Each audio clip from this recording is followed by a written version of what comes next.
Sambam Shankaracharya Madhyamam Asmadacharya Paryantam Vande Guru Paramparam Ishvaro Guratmeti Murti Veda Vibhagine Vyomabda Vyapta Dehaya Dakshinamurtaye Namaha Tava Vedanta Sedanta Gocharam Tamagocharam Govindam Paramanandam Satguru Pranatosh Maham Om Shanti Shanti Shanti Om Namastê. Bem-vindo todos à nossa classe de Panchadasi, que parece estar se tornando sempre menos popular, mas a gente vai dar continuidade a ela. Ontem nós cobrimos os capítulos, os versos, né? Continuando, né? A respeito do processo de cognição, né? do intelecto humano, o modo qual isso ocorre, né? E nós vimos inicialmente o processo cognitivo do jiva humano a respeito dos objetos físico-materiais que existem dentro desse campo, né? O campo dármico, né? E depois nós vimos a cognição do mundo interior, aqueles objetos sutis que ocorrem como pensamentos, sensações, né? Memórias, né?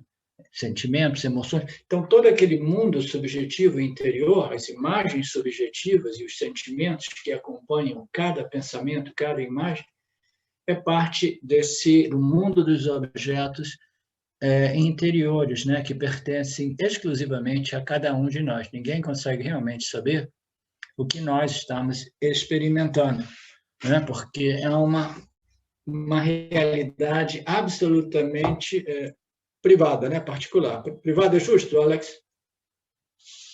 Ok. Privativa também. Privativa, é. Ainda bem, né? Imagina, né? Você está falando com um cara, Alex, e aí você tem a capacidade de ver exatamente os objetos sutis, né? O mundo interior do cara, e o cara está falando, porra, esse Alex aqui é realmente um cara que não... Né? E ele está fazendo esse diálogo eterno, né? Só ia ser um desastre, né? As nossas interações humanas. Você sabe que quando eu era criança, eu vi uma revista cujo tema era exatamente esse. O cara, ele queria aprender a ver o que as pessoas estavam pensando, foi dado esse dom para ele, aí ele entrou no inferno mesmo. No final, ele suplicava para aquilo ser retirado dele com a maior urgência possível.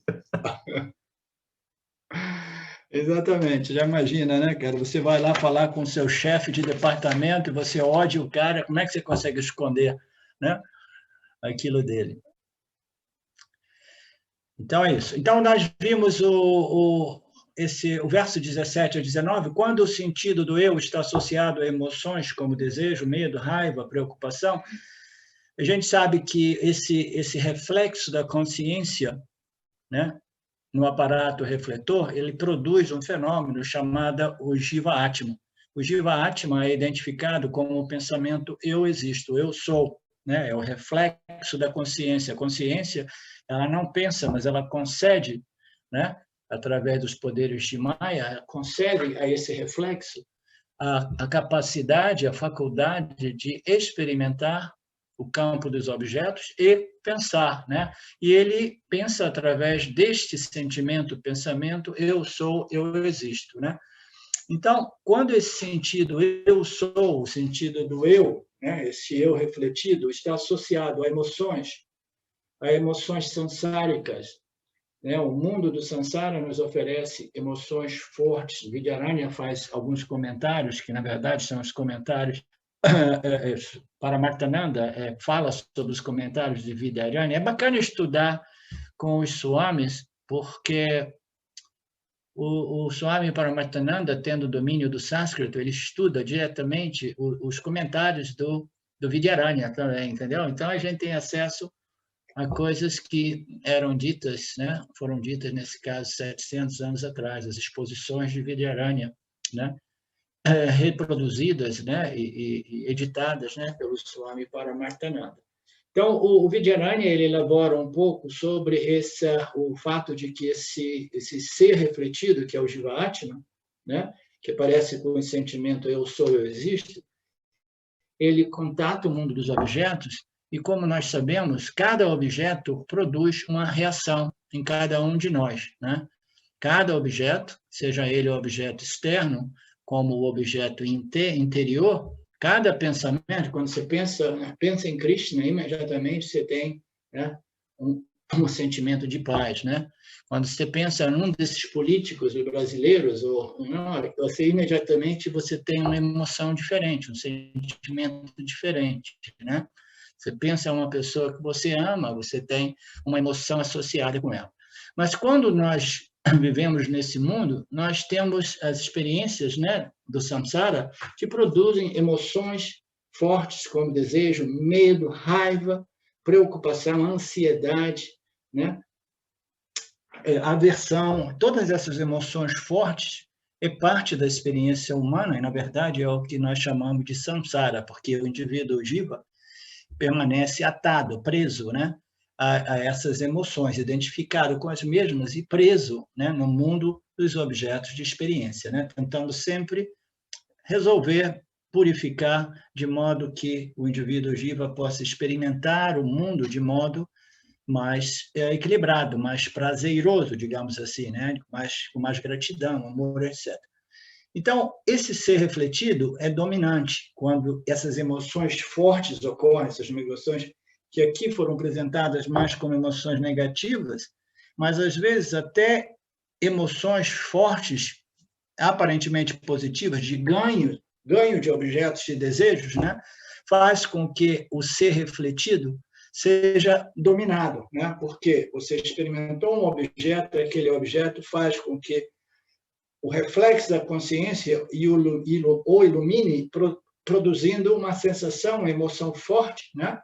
E ele se torna como se fosse autoluminoso. Naturalmente, é a consciência refletida do Jiva que reflete, né, nesses objetos, produzindo uma emoção, né? Então, tudo isso para discriminar a consciência original do aparato refletor, dos pensamentos que ocorrem dentro desse aparato refletor, que são inevitavelmente associados com o pensamento, com emoções, sensações, sentimentos, né? Discriminar isso, a consciência original, do aparato, dos pensamentos e até mesmo, né, do Jiva-Atma, né? De modo que o Jiva-Atma possa compreender de que modo o Jiva-Atma é Paramatma e de que modo o Jiva-Atma não é Paramatma. Tudo isso para contextualizar e facilitar a nossa discriminação, né? Então, o Vidyaranya continua dizendo que é como se a consciência refletida ela fica dominada por esse brilho forte, né? Por essa revelação de uma emoção, um objeto que é como se ele estivesse captando toda a energia dessa consciência refletida, né? Que faz com que a consciência original fosse aparentemente ocultada ou obscurecida, né? Depois, Vidyaranya apresenta essa analogia vedântica sobre uma bola de ferro ou as cinzas de uma fogueira, depois de ter consumido o combustível, que é a madeira, de tal modo que permanece somente aquelas cinzas que têm uma capacidade de iluminação, mas não uma iluminação suficiente para iluminar o seu redor, né? Então, uma bola de ferro, as cinzas incandescentes de uma fogueira, de uma brasa de uma fogueira, elas são como a consciência original. Ela ilumina, ela é autoluminosa, ela ilumina e brilha no corpo sutil, mas é o corpo sutil que irá revelar os objetos, né? Então, quando aparece um objeto, né, de desejo ou medo que tenha uma carga energética muito forte, esse brilho, essa luz vai ser forte, né? E essa luz refletida no objeto, nesse caso, um desejo, uma aversão, um ganho de objeto, ou uma experiência muito negativa, uma emoção negativa. Quando esses objetos surgem, eles atraem tanta nossa atenção, tanta dessa energia, dessa consciência refletida, que eles brilham, aparentemente ofuscando a consciência original. Então, nós estamos fazendo uma retrospectiva, uma síntese da aula de ontem. A original, ela brilha por si, mas ela não tem a capacidade de iluminar os objetos, a menos que ela esteja refletida no corpo sutil dos jivas, entendeu? E até mesmo no corpo sutil macrocósmico do universo, né? Então, ela precisa desse reflexo para realmente iluminar o mundo como Ishvara e Jiva, iluminando o seu meio ambiente. O Ishvara iluminando todo mundo, Jiva iluminando o seu meio ambiente. A consciência, ela tem essa luz própria, mas sem esse reflexo, ela não efetivamente ela ilumina o meio ambiente do Jiva, né? O verso seguinte, que foi um pouco confuso, né? Todas as modificações subjetivas são produzidas em série, com pequenas lacunas entre cada uma dessas modificações. Modificações é um outro nome dado para vritti. Vritti é um outro nome dado para pensamentos. Um pensamento é uma modificação que ocorre dentro do âmbito da consciência original, né? Então, essas modificações, que são vrittis, essas modificações subjetivas, o que significa modificações subjetivas? É que apareceu um vritti, uma modificação, e ele não veio do campo, eu não vi o cachorro, e, portanto, o pensamento cachorro surgiu, mas ele veio de dentro, de uma vassana. Uma vassana produziu o pensamento cachorro, por exemplo, né? Todas essas modificações subjetivas, elas são produzidas em série. A gente sabe, principalmente aqueles de nós que fizemos um esforço grande para meditar e produzir um silêncio absoluto, né? A gente sabe, quando a gente para, a gente quer o silêncio, mas ainda assim, essa sequência de modificações, de pensamentos, né? Que já não estão vindo do exterior, por quê? Porque a maioria de nós, querendo produzir o silêncio, a gente bota uma venda nos olhos, né? Algumas pessoas colocam um tapo de ouvido, protegidos dos estímulos que vêm de fora. Quase todo mundo fecha os olhos. Então, nós que quase todo iniciamos, né, com esse esforço de produzir o silêncio, a gente sabe que existe essas modificações que vêm de dentro, né, porque nós fechamos os olhos, estamos ali, e os pensamentos eles continuam, né, aquele fluxo constante de modificações, né? Mas a gente, no início, a gente não percebe o intervalo, as lacunas entre um pensamento e outro. No nosso dia a dia, é quase imperceptível as lacunas, né? Mas quando a gente medita, a gente gradualmente pode desenvolver a capacidade de observação dessas lacunas, na medida que a mente vai se tornando mais silenciosa, mais silenciosa, mais silenciosa, né? Então, todas essas modificações subjetivas são produzidas em série, com pequenas lacunas entre os pensamentos, entre as modificações. Elas se tornam suprimidas, ou latentes, ou sementes, ou potenciais, nos 3 estados.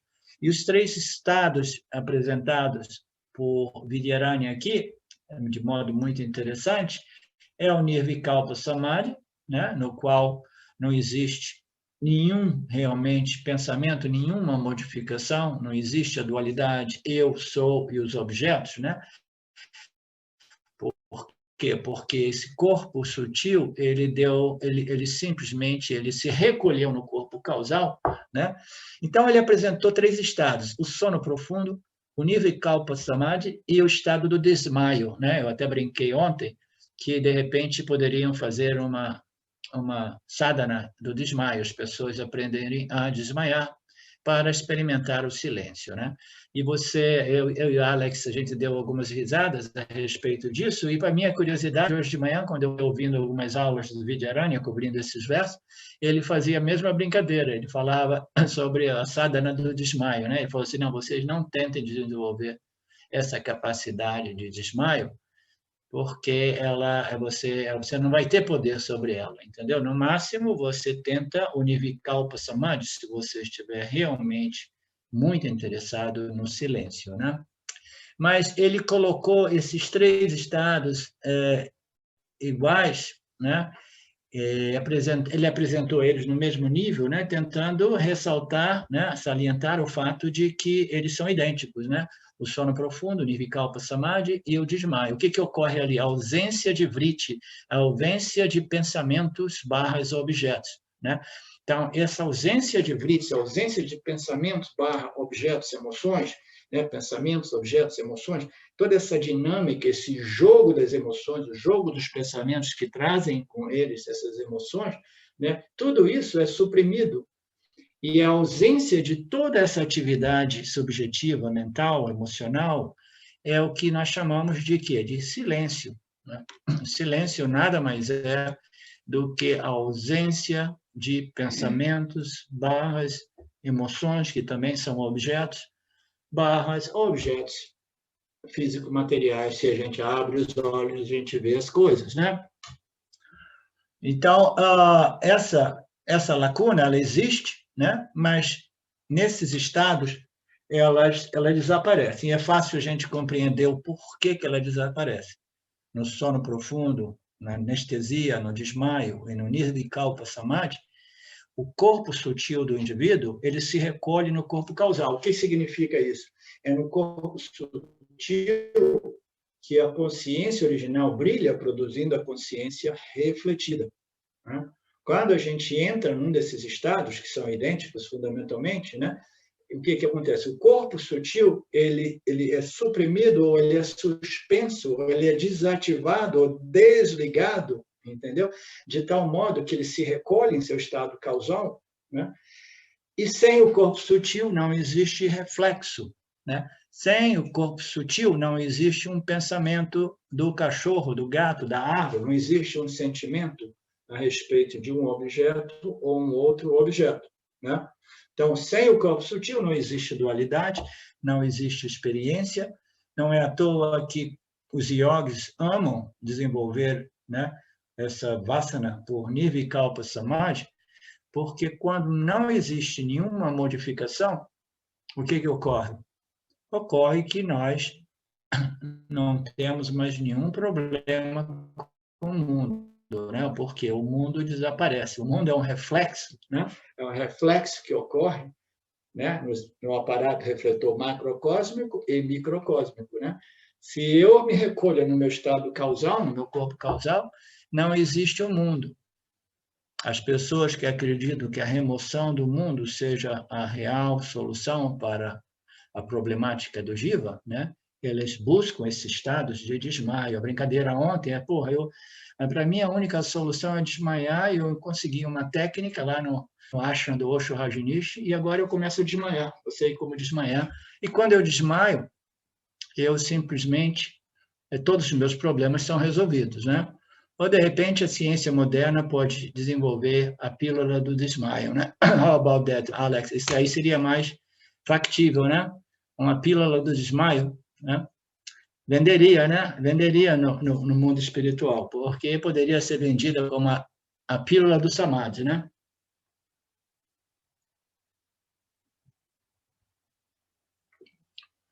Então, os comentários aqui que deram um pouco de margem à confusão. Embora o corpo sutil produza um reflexo contínuo no estado de vigília, a gente não tem nenhuma dúvida de que no estado de vigília, né, o Jiva Atma está presente, identificado com o corpo físico, né, e ele vai interagir, vai transacionar no mundo, e existe esse reflexo chamado o Jiva Atma, que é a consciência refletida, que é uma constante. Esse reflexo, ele não aparece e desaparece. Tá? A gente pode pensar que ele desaparece no silêncio, mas ele não desaparece no silêncio. Ele permanece ali. A consciência refletida, livre do pensamento objeto, sentimento, emoção, a respeito de qualquer coisa. Ele permanece ali. Então, o Vidyaranya está dizendo, esse corpo sutil produz esse reflexo chamado Jiva Atma, que é constante em todo o estado de vigília, né? Ele é constante, não para. Naturalmente, ele desaparece quando? Quando a gente entra no desmaio, no nirvikalpa samadhi e no sono profundo. Caso contrário, este reflexo, essa entidade, né, consciente, digamos assim, chamada Jiva Atma, ele é constante, né? É um fluxo constante através de todo o estado de vigília. Ali, nesse estado de vigília, ocorre o que Vidyarani play of emotions, o jogo das emoções. O jogo das emoções é inevitável, porque nós somos operados por nossos quereres e não quereres, e a cada contato com um objeto, seja esse um objeto interno ou um objeto externo, né, que entra através dos meus sentidos, né, sejam eles objetos subjetivos ou objetivos, o fato é que cada objeto vai produzir o quê? Uma emoção. Então, a vida nada mais é do que um jogo de emoções, né? Você já notou isso, Fernanda, que é um bombardamento de emoções o tempo todo? Cada contato produz uma sensação, uma emoção. Não é assim, Rafael? Sim, constantemente. Né? Constantemente a gente está sendo bombardeado por emoções, sentimentos, sensações, irritações, alegrias, prazer. Né? O Vidyarani elabora um pouco sobre isso. O jogo das emoções em uma pessoa produz flashes brilhantes de consciência refletida. Sempre a consciência refletida, ela é contínua durante o estado de vigília, e aí quando aparecem esses objetos que capturam muita luz refletida, eles brilham como sensações fortes, entendeu? Eles brilham, são flashes brilhantes de consciência refletidas, precedidos e seguidos por alguns intervalos curtos, através dos quais a luz difusa da consciência original não experiencial brilha, e a luz difusa da consciência refletida também brilha. Ok? Estou adicionando 2 níveis. Quando essas emoções, esses objetos subjetivos, eles já não capturam a nossa atenção, produzindo um flash emocional, né, onde, né, a energia, né, essa energia, esse Shakti original, essa consciência original, que aparece refletida como um fluxo constante, né, ela simplesmente aparece como ampliada em intensidade devido à natureza daquele objeto / emoção a respeito do objeto. Né? Então, esses flashes brilhantes, eles são precedidos e seguidos de alguns intervalos curtos, através dos quais a luz da consciência original, ela está sempre difusa, né, até mesmo em Mitya, mas ela sozinha, ela não revela os objetos, ela não conhece. Ela, quando ela se mistura, digamos assim, quando ela reflete, e aí o Jiva Atma aparece, que é uma mistura de consciência original e consciência refletida, como nós vimos nas aulas anteriores, aí nós temos esses 2 níveis de consciência, a original e a refletida, que permanece difusa, né? Livre daquelas emoções exageradas, né? Que capturam a nossa atenção, livre daqueles contatos fortes que causam aqueles picos, né? Os picos e vales do ponto de vista da experiência humana. Vocês lembram o conceito da equanimidade, né? Da capacidade de vairagya, de dispassion, de equilíbrio mental e emocional, de você ver as coisas sem, né, ter esses grandes picos, né, de altos e baixos, né, aqueles nos quais esses flashes brilhantes da consciência refletida. Na ausência desses flashes brilhantes, nós temos a consciência original que pervade tudo, né? Ela está ali difusa, né, concedendo o reflexo chamado Jiva Atma, que é a consciência refletida, e esse Jiva Atma, essa consciência refletida, que desfruta o Ananda, o sentimento de plenitude, de segurança, de satisfação, Shanti, paz, é a melhor descrição deste Ananta, que se torna Ananda na medida que o reflexo da consciência, que é o Jiva Atma, é livre desses flashes, né, exagerados por falta de um termo mais adequado, né?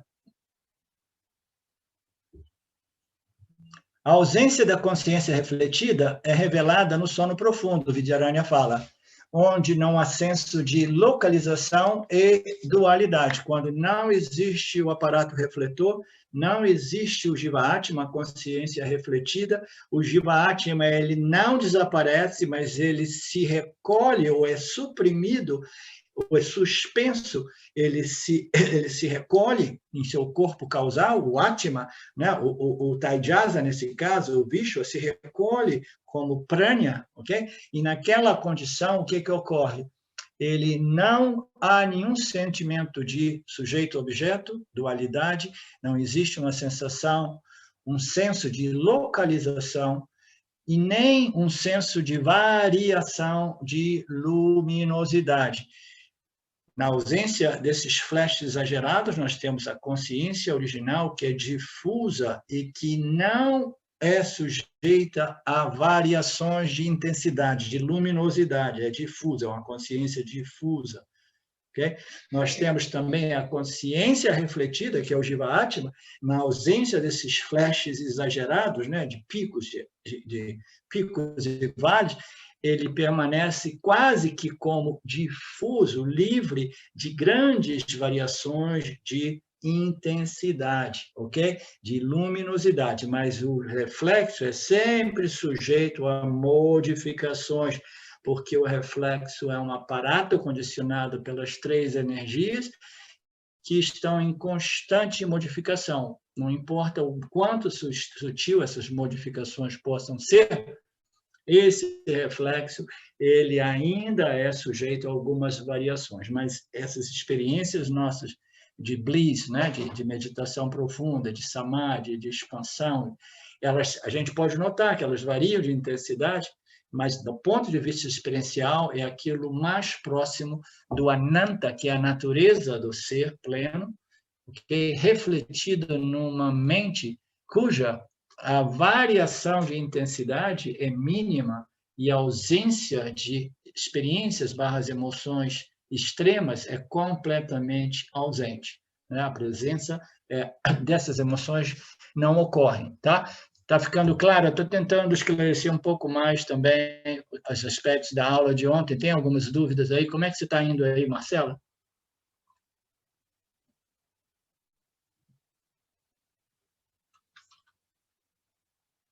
Tudo bem, professor. Estou gostando. É uma revisão, né? Faz bem.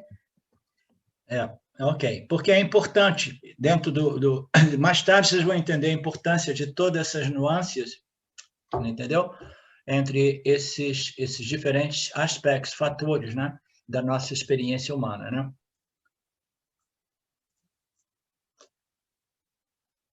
As experiências do silêncio e do sono profundo, a experiência do silêncio, do sono profundo e do desmaio e a experiência da consciência testemunhante são idênticas. Não são a mesma coisa, mas são idênticas. Por quê? Porque no desmaio, no sono profundo e no estado de Nirvikalpa Samadhi, existe um silêncio. O silêncio é igual, não existe um silêncio diferente, né? Ou até mesmo no plano das nossas experiências, né? Eu posso ser um grande meditador, aí eu digo, nossa, eu meditei hoje, eu experimentei silêncio, eu olhei no relógio, foram 18 minutos de silêncio, né? Aí eu viro para o Alex e falei, Alex, e você, quantos minutos de silêncio você experimentou? Cara, eu experimentei 25, né? Aí eu fico morrendo de inveja que ele experimentou 25 minutos de silêncio, né? Aí eu falo para ele assim, não, mas você, peraí, o meu silêncio foi muito mais puro do que o seu, né? A qualidade do meu silêncio foi superior. Olha, por protesto, eu vou tirar a minha câmera, porque quase todo mundo está sem câmera, eu também não me mostro mais. Ou vocês querem abrir as câmeras para mim não ficar falando nesse esquema escuro? Silvânia, se você tiver um sinal, por favor, abra a sua câmera. Ok, é melhor assim. Professor? É que nem criança, quando você pede as crianças para fazer uma coisa, eles fazem o oposto, né? Professor, eu tenho uma pergunta. Diga, Dulce. Esse reflexo que o senhor fala, ele pode ser comparado às nossas respostas comportamentais, emocionais, psíquicas, diante dessa existência desse campo? O Jiva Atma, ele é o ser refletido, a consciência refletida, e ele é o experimentador, o experienciador, o conhecedor dessa ordem de realidade aparente chamada Mithya, no qual a dualidade ou a trindade Ishvara, Jiva e os objetos do campo existe, né? Então, o Jiva Atma, ele experiencia todo o tempo esses objetos. Os objetos, eles são sempre recebidos, né, no nosso corpo sutil através da mente, que é o aspecto mental emocional. Aparece uma sensação, ok? Então, inicialmente, a gente tem, cada contato produz uma certa sensação. Se for uma coisa que você adora, que você ama, uma coisa divina, você vai ter uma sensação, né, muito bacana, né? Se for o diabo em pessoa batendo na sua porta, você vai ter uma sensação muito negativa, né? Então, essas experiências, elas carregam com si, elas têm uma carga emocional e elas são objetos, tal qual os objetos físico-materiais, mas esses objetos são chamados objetos subjetivos, são interiores, são os pensamentos que aparecem em nossa mente, sempre associados com um sentimento, uma emoção, entendeu? Uma sensação, tá? Que varia sempre, né? Então, são essas emoções que ficam sugando essa nossa energia, porque a nossa atenção vai para essas coisas devido aos nossos quereres e não quereres, e a gente fica lá experimentando os picos, né? Os altos, quando a gente tem essas experiências exageradas, né, que foram objetos de desejos obtidos, né, favoráveis, e aquelas experiências negativas, quando a gente recebe aquilo que a gente preferiria não haver, entendeu? Então, essa é a dinâmica do Jiva, né, esse jogo de emoções, porque cada contato com esses objetos, sejam eles objetos externos como os objetos internos, ele produz uma emoção. Eu não sei se cobriu a sua questão. Sim, cobriu. É porque o senhor repetiu várias vezes que o reflexo ele fica como que sem as mudanças, sem as modificações, essas variações. Então, assim, eu me peguei perguntando se era isso, se era eu fico mais num comportamento mais satívico, sem tantas reações de acordo com o que vem do campo. Você fica mais imune, mais... Sim. Então, nas aulas anteriores, a gente determinou, seguindo a lógica apresentada por Vidyaranya Swami, que o Jiva Atma é uma mistura de consciência original e consciência refletida. Okay? Essa consciência original não é sujeita a modificação de intensidade, ela é difusa e ela é nirvikara, ela não se modifica, ela não se torna mais ou menos intensa como consciência. Quando a gente ouve dizer no mundo espiritual, a consciência está crescendo, a minha consciência... Não, é a consciência refletida é que é sujeita à modificação constante, tá? Quando essa consciência refletida, que é uma mistura de consciência original com a consciência refletida, quando esse Jiva Atma entra em contato com os objetos do campo, e se ele for operado por muitas vasanas, muitos quereres e não quereres, esse jogo das emoções vai ser constante. Né? Então, essa inabilidade, né, de experimentar a paz, a tranquilidade, a equanimidade, é devido à ação dos nossos quereres e não quereres, nossos gostos e desgostos, nossas vasanas, né? Então, isso é o que nós experimentamos como desconforto psicológico, emocional, mental, etc. Ok? A consciência original, ela é livre de qualquer modificação, ela permanece permeando, né, a nossa experiência, mas ela só revela e conhece através do reflexo. É o reflexo, nas aulas anteriores nós vimos essas análises, é o reflexo que conhece, né, que experiencia, né? Então, esse reflexo que tem a capacidade de conhecer objetivamente, dualisticamente, entendeu? Este reflexo ele pode desenvolver uma mente muito satívica de tal modo que este reflexo, que é sempre somado à consciência original, ele permanece num estado de equanimidade, um estado de equilíbrio mental e emocional que permite a ele, né, ser relativamente imune aos choques, os altos e baixos, as crises do mundo, as crises dos nossos prarabdha karmas, etc, etc. Mas, ainda assim, o reflexo é sempre sujeito a modificações, ok? Em sua configuração, porque são as três energias, elas estão em constante, né, um fluxo constante de modificação, mas um intelecto, um corpo sutil, um jivati mais puro, é aquele que diz mais sattva. E tudo isso à custa de rajas e tamas, e rajas e tamas é o que produz desejos e aversões que perturbam e causam essas experiências, esses flashes luminosos de experiências que destroem a nossa paz, a nossa tranquilidade, né? Então, é importante compreender que a original é difusa, ela não é sujeita a alguma intensidade, modificação de luminosidade ou intensidade. O reflexo, ele é sujeito, ele é difuso na ausência desses flashes fortes, dessas emoções exageradas, desses contatos que produzem, né, esse brilho intenso, né? Ele permanece mais difuso no estado, não é samadhi, é o estado de sahaja samadhi, uma mente bem resolvida, ainda no estado de vigília.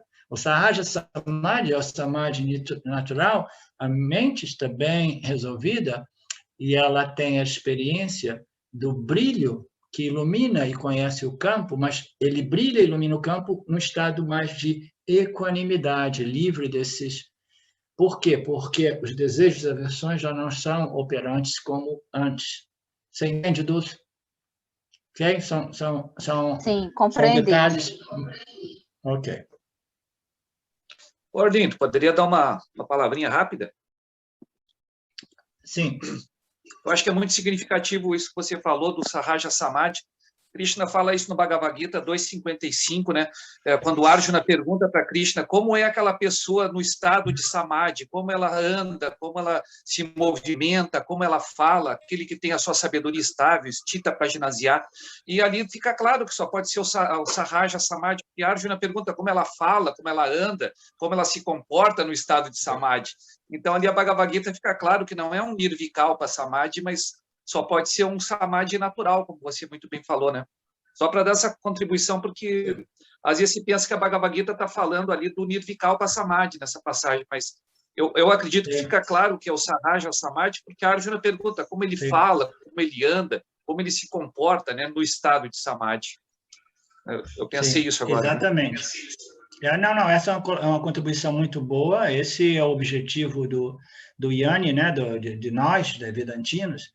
A gente não tem muito interesse em suprimir ou suspender ou recolher o corpo sutil, remover o mundo da dualidade, não, a gente quer experimentar a nossa plenitude no estado de vigília, né? Apesar da dualidade, apesar das experiências com os objetos.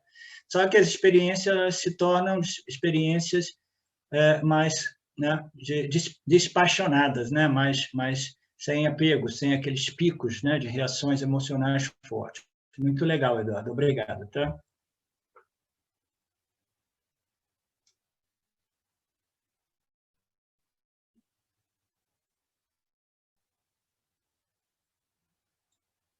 Então, o silêncio que eu experimento, o silêncio que o Alex experimenta na meditação dele, porque o silêncio é somente que é a ausência desse vritti original que produz a dualidade sujeito e objetos de experiência. Na ausência desse reflexo, desse brilho da consciência original produzindo o pensamento eu sou, que é o agente experienciador, na ausência deste Jiva Atma no estado de vigília, existe somente a ausência de todo e qualquer pensamento, portanto, o silêncio desses três estados de sono profundo, de desmaio e de Nirvikalpa Samadhi é o mesmo, é simplesmente a ausência de vritti, ok?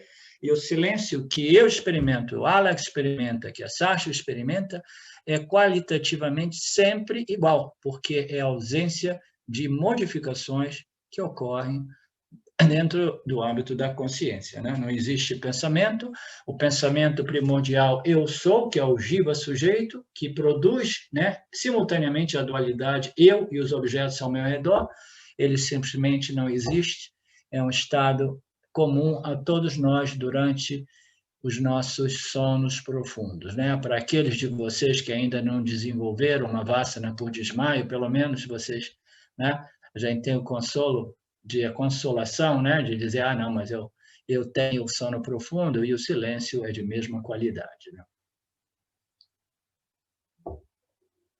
Enquanto nós vivemos, a consciência original e a consciência refletida estão presentes na nossa experiência.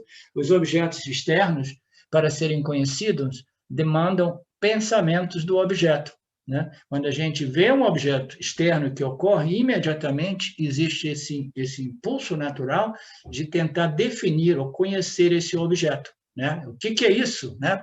Agora eu preciso conhecer esse objeto, né?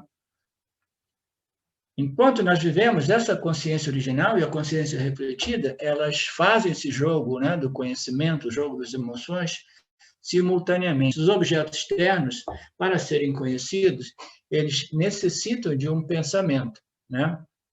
No entanto, pensamentos, né, que vêm sempre associados, pensamentos são objetos internos. Pensamentos que são sempre acoplados a uma sensação ou emoção referente àquele pensamento, eles não podem ser conhecidos por um outro pensamento, ok? Quem é que conhece esses pensamentos na medida que eles surgem de novo e de novo? É o Jiva-Atma, a consciência refletida. É a consciência refletida que é o conhecedor, né? Então, esses, no entanto, um pensamento, outro pensamento, eles existem, nós sabemos que eles são matéria inerte, eles não são sencientes, né? Mas a gente sabe que cada objeto produz um pensamento do objeto e tudo isso faz parte de matéria e energia, né? Mas aí ocorre que a consciência refletida, né, que ela nos permite de conhecer, determinar, decifrar, né, decidir, né, extrair conhecimento através desses contatos, né? E elas demandam. No entanto, os pensamentos, esses pensamentos internos que vêm como emoção, não podem ser conhecidos por um outro pensamento, mas sim pela consciência refletida. Essa passagem aqui é um pouco confusa por dois motivos. Porque, às vezes, o James ele apresenta alguns conceitos simples de modo mais complicado, e também a interpretação do Alex, nesse momento, poderia ter sido mais feliz também. Eu vou chegar lá. No entanto, pensamentos e emoções não podem ser conhecidas por pensamentos, mas sim por manterem a consciência refletida o suficiente para revelar a si mesmo. Essa si mesmo, revelar a si mesmo. Eu reescrevi essa frase, depois eu mando para você escrito, Alex. Eu diria assim, no entanto, esses pensamentos e essas emoções que ocorrem, né, no corpo sutil, que são testemunhadas pelo Jiva-Atma, que são conhecidos pelo Jiva-Atma, revelados e conhecidos pelo Jiva-Atma, esses pensamentos e essas emoções não podem ser conhecidas por um outro pensamento. Elas são conhecidas pelo Jiva-Atma, pela consciência refletida. São conhecidas porque elas carregam suficiente consciência refletida que as revelam. É a consciência refletida que existe toda vez que um pensamento objeto surge. Toda vez que um pensamento e um objeto surge, ela surge dentro do âmbito da consciência refletida. Então, a consciência refletida, ela revela por quê? Porque essa consciência refletida carrega suficientemente, né, poder de revelação que revelam todo e qualquer objeto, tá? Então, elas são conhecidas não por um pensamento, porque os pensamentos são inertes, não são sencientes. Então, esses pensamentos / emoções são conhecidos por quê? Porque quando ocorre o reflexo já ocorre dentro do âmbito da consciência refletida. You understand? Ele ocorre dentro do âmbito da consciência refletida e, portanto, esses esses pensamentos, esses objetos, eles carregam com si mesmos, entendeu? Suficiente consciência que conduz à revelação, ao conhecimento, né? A construção dessa fase suficiente para revelarem a si mesmos, né? Mas sim por manterem a consciência refletida, mas sim podem ser conhecidos por pensamento, mas sim conhecidos pela consciência refletida na medida que ela reflete, porque ela carrega com si suficiente consciência refletida para revelar esses pensamentos objetos. A gente vai entrar um pouco no outro aspecto desse final, dessa exposição, porque esses objetos aqui e ali são ditos como autoconhecidos ou autoevidentes. Essa última passagem do Alex é que eu teria que sugerir que o Alex removesse, na última, a emoção, a dor, por exemplo, ilumina a si mesmo.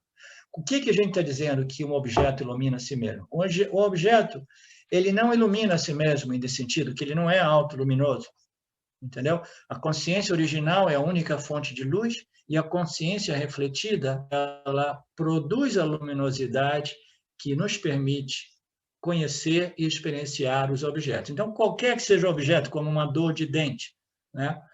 A dor de dente, uma emoção, por exemplo, a dor, ela ilumina a si mesma. Esse ilumina a si mesmo significa simplesmente que ela é autoevidente porque ela existe dentro do âmbito da consciência refletida que revela tudo que ocorre dentro dela, entendeu? Revela tudo. Então, essa dor de dente, essa emoção de dor, ilumina a si mesma significa, como é que eu diria isso aqui? Revela a si mesma. Eu vou passar isso para você depois. Essa dor de dente, ela revela a si mesma. Por quê? Ela não precisa de um outro pensamento que a revele, porque ela é revelada, porque ela é exposta, ela é revelada pela consciência refletida, né? Então, com referência ao corpo, ao complexo corpo-mente, todas as sensações, todas as emoções, todos os pensamentos são autoevidentes. Foi ali que o Alex ele colocou uma palavra mais que no inglês não tem, ele colocou são autoconhecidas. Não, no inglês não diz. Ele diz que elas são autoevidentes. Tá? Você pode ver depois para ver se a sua cópia é exatamente como essa, mas no inglês não diz autoconhecido, é autoevidente, ok? Eu já fiz a correção aqui. Eu já fiz a correção que eu acompanho sempre com o texto para corrigir. Já está feita a correção.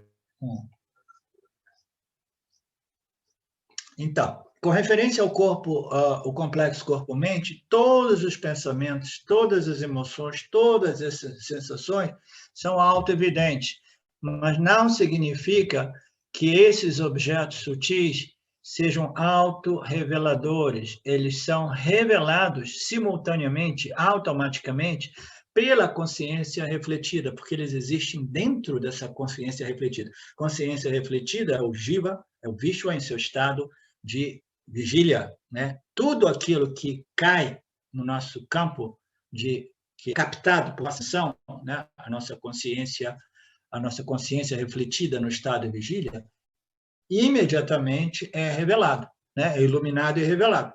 A gente não vai entrar na questão a respeito desse conhecimento a respeito dos objetos, eles podem ser incorretos, eles podem ser parcialmente corretos, parcialmente incorretos, né?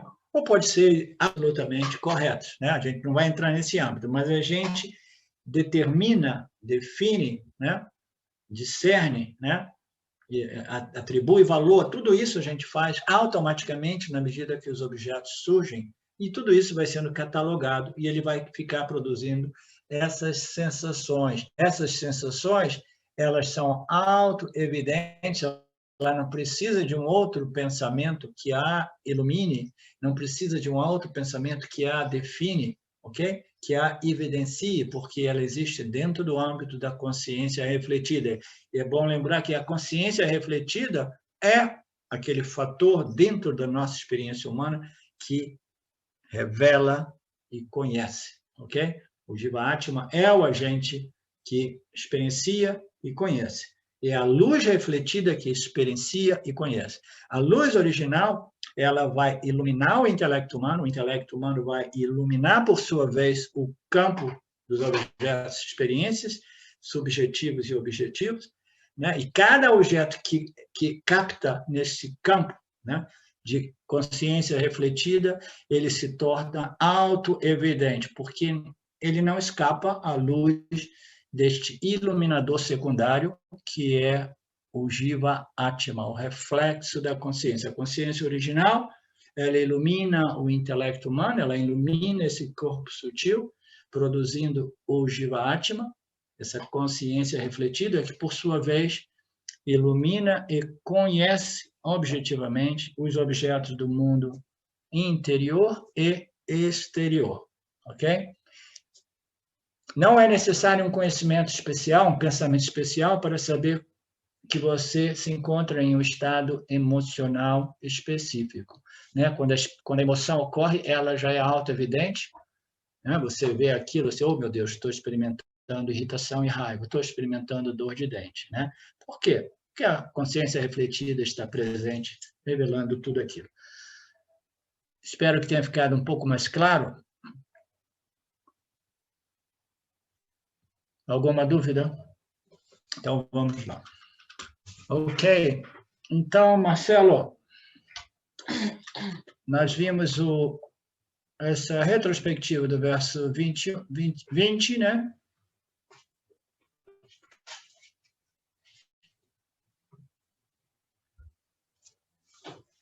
O 21, ele apresenta, né? Ele apresenta o fato, né, de que a consciência original, que é a testemunha não experienciadora, né, alterada, né, ela permanece um princípio inalterado, não modificável, que é a testemunha não experiencial, né? Ela concede à consciência refletida a possibilidade de testemunhar experiencialmente os objetos. A consciência refletida, ela é sujeita a modificações. A consciência original permanece pura, nirvikara, sem nenhuma modificação. Tanto a consciência pura quanto a consciência refletida estão envolvidas na revelação de objetos externos, também internos. Isso é evidente pelo fato de haver mais luz nos pensamentos do que no silêncio entre eles. Quando existe silêncio, praticamente, né, nós temos a consciência original pura, a consciência refletida. A consciência refletida, ela é muito satívica, ela é muito clara, porque ela é livre, né, desses elementos rajásicos e tamásicos, né? E quando esse reflexo ocorre, a gente não tem aquele brilho exagerado, né, de experiência. É uma luz difusa experiencialmente, que é essa evidência, né, do fato de haver a consciência por trás de tudo isso e uma mente refletida muito clara e sem, né, provocar reações extremas, né? Quando nós temos pensamentos e emoções, essa luz parece que acende mais, né? Parece que ela chama mais a nossa atenção do que os intervalos, né? Os intervalos é simplesmente aquele sentimento de contentamento, paz, devido à ausência, né, dessas energias intensas, né? Essa luz da consciência original é difusa, não é concentrada. O verso seguinte diz que, ao contrário de um objeto externo que requer um pensamento no intelecto que o revele, o intelecto não revela a si mesmo, porque é um objeto inerte, mas é revelado à luz da pura consciência. Essa já é uma discriminação ainda mais sutil, porque quando nós começamos a discriminar o intelecto, né, da consciência original, porque o intelecto é aquele que discrimina as emoções como objetos, né, as ideias, os sentimentos como objetos, o objeto físico, material como objetos. Então, o intelecto está ali fazendo esse discernimento, essa discriminação, né? Mas aqui diz, ao contrário de um objeto externo que requer um pensamento no intelecto que o revele, o intelecto não revela a si mesmo. O intelecto não tem a capacidade de revelar a si mesmo, ok? Esse aspecto da nossa experiência, né, como Jiva-Atma, ele é revelado dentro do âmbito da consciência original. Mas, como eu disse ontem, esta cognição intelectual da presença da consciência, ela ainda assim ela ocorre no intelecto humano. O intelecto não revela a consciência objetivamente, mas ele consegue compreender que ele é a consciência, porque a consciência é original, é a sua real natureza. Né? Então, este intelecto é revelado sob a luz da pura consciência. Como o Jiva é uma combinação de pura consciência e consciência refletida, ele é tanto manifesto quanto não manifesto. Portanto, esse Jiva não pode ser absolutamente a consciência imutável e não dual, né? Porque a consciência imutável e não dual, ela existe sempre, né? E o Jiva, ele existe e não existe. O Jiva, propriamente dito, ele existe no estado de vigília, né?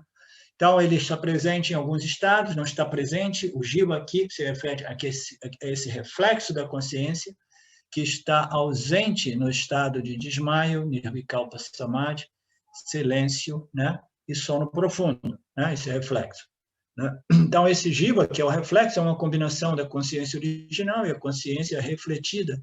Às vezes ele é manifesto, às vezes ele não é manifesto. Portanto, este Jiva, essa consciência refletida, ele não pode ser exatamente a consciência original, embora ele também seja, né? E o propósito do Vedanta é revelar que o Jiva, né? Esse reflexo, na verdade, é uma mera aparência, porque o reflexo nada mais é do que a consciência original. Quando você define alguma coisa como uma mera aparência, é como se a experiência da cobra que apareceu na corda. No momento que você discrimina, você compreende que aquela cobra é uma corda, aí você já não precisa, é irrelevante discriminar um do outro. Você compreendeu que aquela sobreposição era tal qual uma miragem, né? Então, do mesmo modo, o Jiva-Atma, ele só consegue se estabelecer como Paramatma na medida que ele compreende a sua natureza aparente como Mithya, né? Uma mera projeção aparente. Não há contradição real, porque o Pranya Jiva é um reflexo da consciência original testemunhante, não experienciadora. E, como tal, é quase idêntico à consciência. Então, não existe exatamente contradição entre essas passagens upanishádicas que dizem que o Jiva-Atma é Paramatma, mas ele não é Paramatma. A realidade é que o Jiva-Atma é tão bom quanto inexistente, porque é uma mera aparência. Tudo é somente Paramatma, mas é somente através deste reflexo, do Jiva em seu estado de vigília, é que essa compreensão pode ocorrer, tá? Então, ele não é realmente idêntico, ele não é realmente diferente, o fato é que ele é inexistente, essa é a verdade absoluta, tá? Ele é inexistente. A única realidade é a consciência original, é Brahman.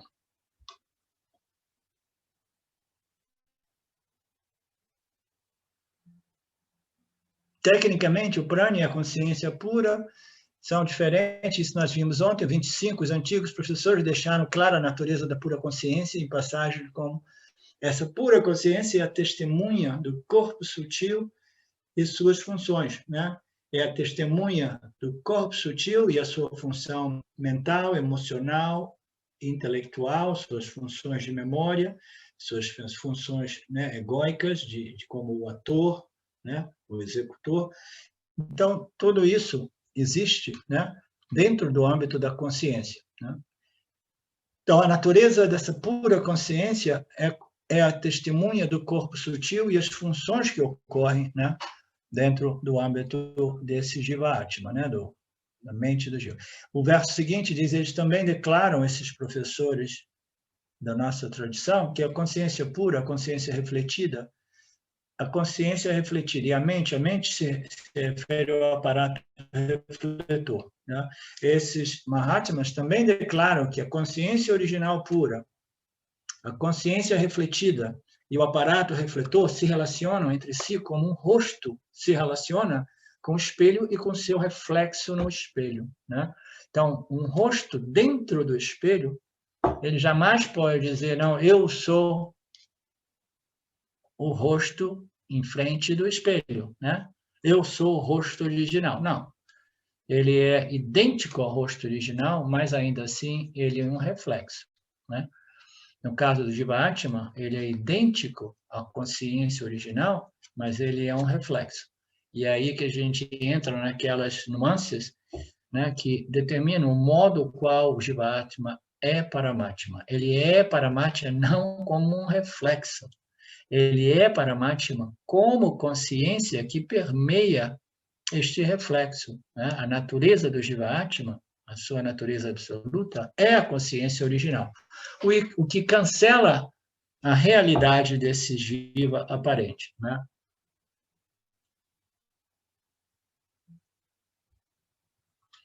O verso 27, onde é que nós paramos? 27 agora? Marcelo? Ok. Você leu até o 26 ontem. Ok. E concluiu o 26. Então, esses versos 27 a 58, o James Swartz, ele omitiu, dizendo que são discussões dos méritos relativos a 3 ensinamentos. Existem 3 linhas de ensinamentos vedânticos sobre a natureza do Jiva. Uma é Pratibimba a teoria, né? Pratibimba Vada, que é o reflexo da consciência, que é a análise e a definição do Jiva que eu sou mais, né, que eu sigo, né, que eu compreendo melhor e que eu ensino, né? Eu ensino dentro dessa linha do Pratibimba, o reflexo da consciência é o Jiva, né? Então, existem 3 linhas de ensinamentos. Um é o método Pratibimba, né? Pratibimba. O outro é Sheda Vada, né? E o outro é Abhasa. Abhasa, Avisheda e Pratibimba, né? Pratibimba Vada é um ensinamento que diz que o Jiva é a consciência original refletida no corpo-mente, né? Então, a gente sabe, o Jiva não é os 3 corpos, é importante nós compreendermos isso. O Jiva é o Atma que anima, né? E que vivifica, né? Esse complexo. Ele é a consciência, né? Que se torna misturada com a consciência refletida, que produz os pranas, produz os pensamentos, a nossa capacidade cognitiva e o nosso potencial de processar a experiência, né? E crescer, né? Então, esta teoria, que é a Pratibimba Vada, que é o ensinamento de que o Jiva é a consciência refletida no complexo corpo-mente, e que Ishvara é a consciência refletida na criação. Ishvara, ele reflete no mundo manifesto, em Jagata, ele aparece como Jagata, e no caso do Jiva, ele aparece como os 3 corpos, e ele brilha com a consciência e com a existência. E como a gente sabe que o Jiva-Atma ele brilha com a consciência, é porque o seu corpo é animado e ele experiencia uma senciência a respeito do seu contato com o seu meio ambiente. Então, nós temos ali a existência do Jiva-Atma, a consciência do Jiva-Atma, né? Aparentemente limitada por essa identificação equivocada com os 3 corpos, né? Mas essa teoria é o Jiva-Atma como refletido. Ishvara já é a consciência original refletida na criação inteira. Às vezes, o Jiva é apresentado como semelhante ao espaço dentro de um pote para contrastá-lo com o espaço omnipresente, né? Vocês já devem ter ouvido essa análise, que existe o espaço. E qual seria a diferença entre o espaço fora de um pote de barro, de argila, e o espaço dentro do pote de argila, né? De qual modo esse espaço dentro do pote de argila é limitado e de qual modo ele não é limitado, né? Fundamentalmente, ele não é limitado, o espaço dentro do pote, porque esse espaço ele permeia, ele pervade até mesmo as paredes de argila, porque você sabe que o espaço é o que existe de mais pervasivo na criação. né? E o elemento primário, básico. Então, essa linha, né? Essa forma de ensinar, essa compreensão de que existe o espaço dentro e fora, existe a consciência encarnada e a consciência fora do corpo físico, entendeu? Dá margem a este outro tipo de ensinamento. Neste tipo de ensinamento, o jiva é apresentado como semelhante ao espaço dentro de um pote, significando dizer como se o jiva estivesse confinado e limitado pelo pote, pela construção corpo-mente, digamos assim. Nesta forma, esse jiva é chamado de Ashideva, para Kriya. O ensino, essa teoria é o ensino do recinto, né? É como se existisse um recinto no qual o jiva, a consciência original, se torna limitada. Ambas essas ideias aparecem nos Upanishads, essas duas ideias, nos Upanishads e nos ensinamentos do Gaudapada e Shankara. De qualquer forma, uma vez que o jiva posteriormente é negado como o ser, né? O ensino usado para descrevê-lo é apenas uma questão de contexto e conveniência, né? Então, não importa o modo qual a gente aborde esses ensinamentos, né? Tentando definir o Jiva Atma e discriminá-lo, né? De tal modo que o Jiva Atma possa compreender a sua natureza limitada, né? De qualquer forma, de qualquer modelo, de qualquer construção, metodologia, de qualquer forma, uma vez que o Jiva, no final das contas, o que ocorre com ele? Ele vai ser negado como uma mera aparência, vai ser negado como uma sobreposição, né? Ele vai ser negado como um fenômeno object, né? A gente quer extrair o sujeito, a compreensão do sujeito absoluto, né? Ele é chamado, ambas as ideias aparecem dentro da.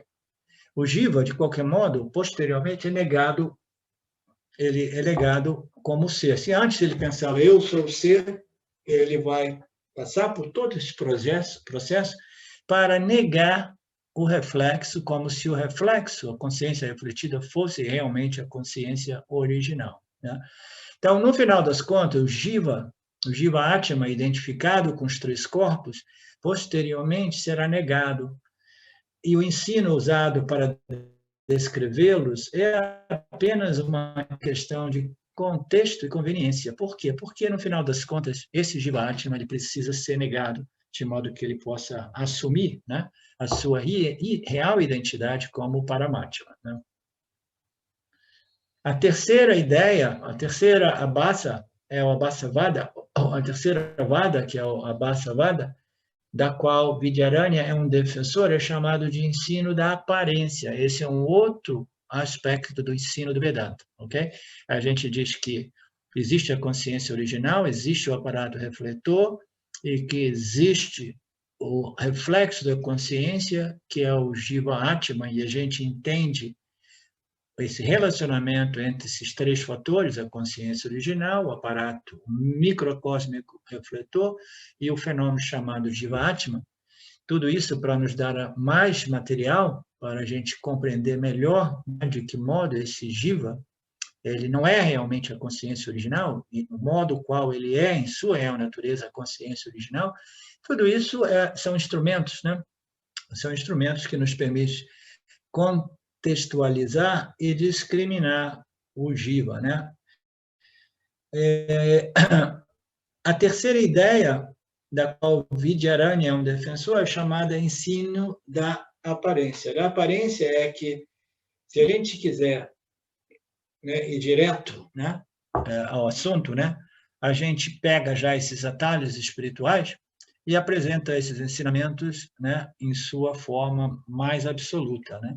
O que é a forma mais absoluta? É que Ishvara, Jiva e Jagata, eles são meras aparências. Eles são tão bons quanto inexistentes, né?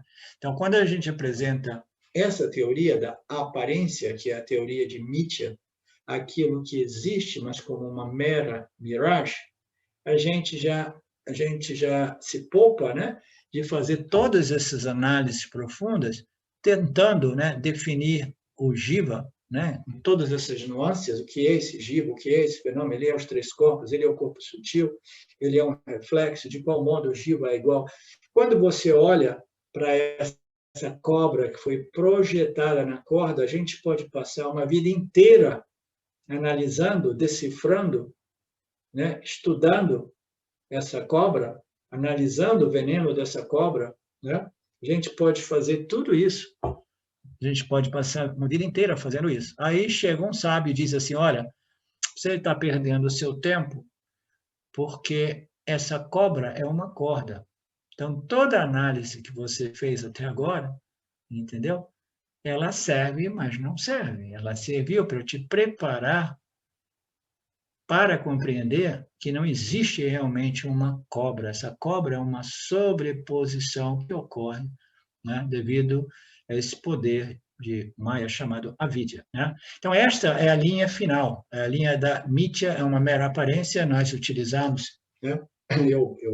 Eu influenciado por Swami Paramarthananda, eu ensino muito o reflexo para que a gente possa compreender a diferença, né? E a não diferença entre a consciência refletida e a consciência original e dentro do relacionamento com o aparato refletor. Mas o ensinamento final é que tudo isso é mithya. Mas o ponto que eu quero fazer aqui é, sem a gente realmente entrar em tudo isso, é um pouco mais difícil para a gente descartar everything, tudo como uma mera miragem, como uma mera aparência. A gente quase que invariavelmente, a gente tem que entrar nas nuances dessas escolas de ensino, de pensamento, de análise, de experiência. Tudo isso é parte de Mithya, essa análise sutilíssima que nós estamos fazendo sobre o Jiva, né? Nesses três aspectos, né? Consciência original, aparato refletor e consciência refletida, né? Tudo isso é Mithya, vocês já notaram, vocês sabem disso, né? Tudo isso é simplesmente uma mera aparência, né? Mas quase que invariavelmente a gente precisa entrar no aparente para compreender o absoluto, como eu costumo dizer.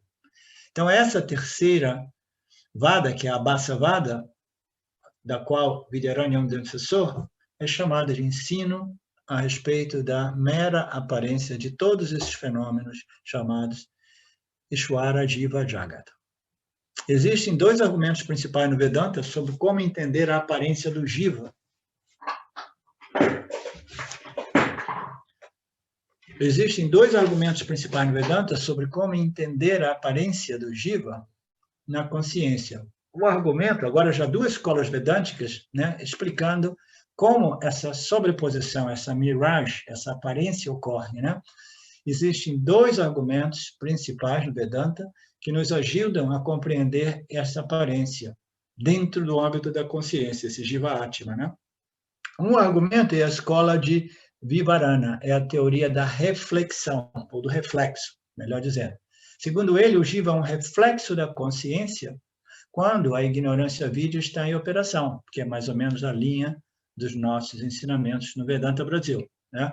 O Jiva é um reflexo da consciência toda vez que Maya é em operação. Maya, naturalmente, quando o Jiva aparece, ele aparece como a vidya, né? Quando Ishvara aparece, né? Ele aparece como jnana, como conhecimento puro, né? Então, essa teoria da reflexão, Jiva é um reflexo da consciência quando a vidya está em operação. Ishvara também é um reflexo, mas quando Maya está em operação. Quando Maya está operando, ele produz essa dominância de Satya, e aí Ishvara, que é o todo-poderoso Lorde desse universo, Senhor desse universo, aquele que é onipresente, onisciente, que tem conhecimento de tudo e de todos, né? Por quê? Porque o reflexo que produz Ishvara, ele é livre de rajas e tamas. Quando o refletor que produz o Jiva, ele inclui rajas e tamas, entendeu? Aí o reflexo chamado Jiva Atma é sujeito a quê? É sujeito à avidya, né?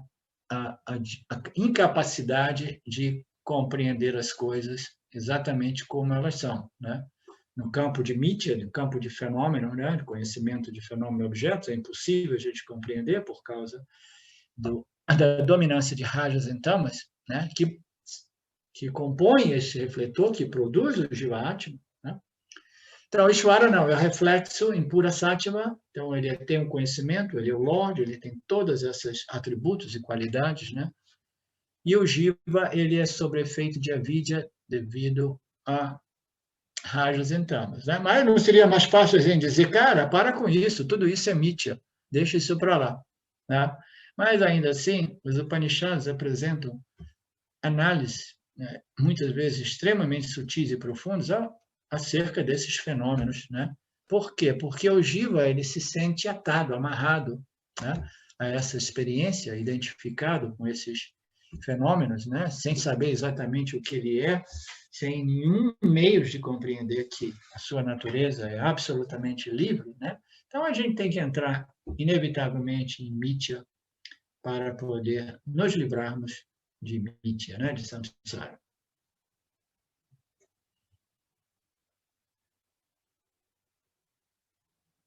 Consciência original pura e a consciência refletida, que é o Jiva, são duas faces da consciência que aparecem no espelho do corpo sutil macrocósmico. No corpo macrocósmico, você sabe que ali, Maya, que é esse corpo macrocósmico, esse aparato refletor macrocósmico, ele produz Ishvara, Jiva e Jagat, né?